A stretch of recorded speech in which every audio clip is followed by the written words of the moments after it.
Herkese merhaba. Bugünkü tarifim kremalı mantar çorbası. Bunun için 3-4 yemek kaşığı kadar tenceremizi ısıttık. Zeytinyağımızı alıyoruz. Bir orta boy ince doğranmış soğanımızı ilave ediyoruz. Ve pembeleşinceye kadar kavuruyoruz. Soğanımız kavrulurken biz de bu arada yıkamış olduğumuz mantarları ince ince doğruyoruz.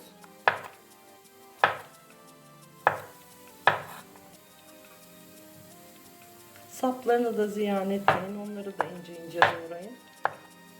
Bir paket mantarda 300 gram.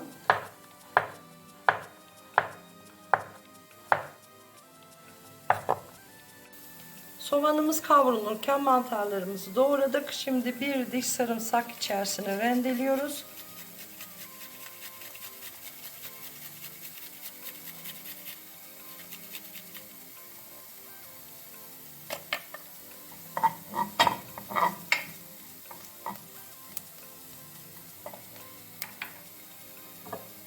Ve mantarlarımızı alıyoruz tenceremize.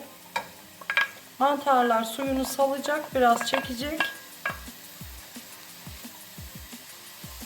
Kapağını kapatıp pişirmeye bırakıyoruz.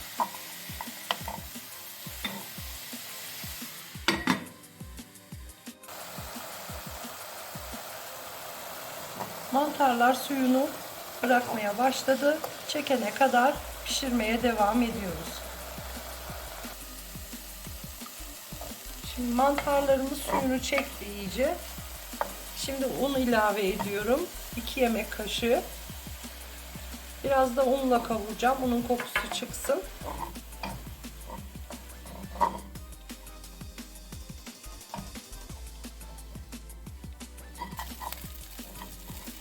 Bir iki dakikada unumuzla kavurduk mantarlarımızı. Şimdi 4 su bardağı kaynamış su ilave ediyoruz. Bu da yaklaşık 800 cc.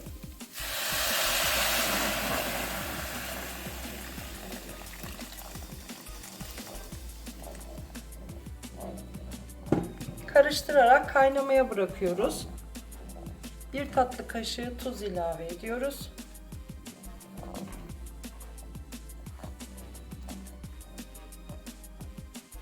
Çorbamızı kaynayana kadar karıştırdık. Şimdi bir paket kremamız var. Kremamızı içerisine alıyoruz.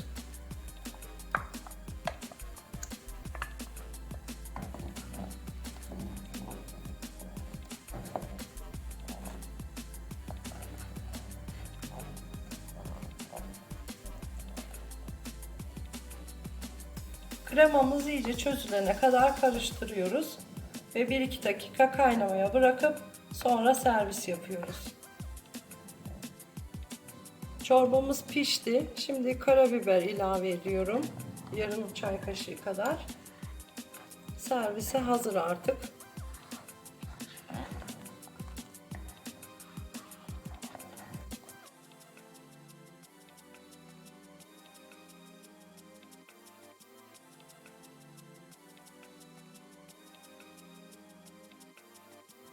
Çorbanızı dilerseniz dereotu veya maydanozla süsleyip servis yapabilirsiniz. Krema yerine de bir bardak süt kullanabilirsiniz.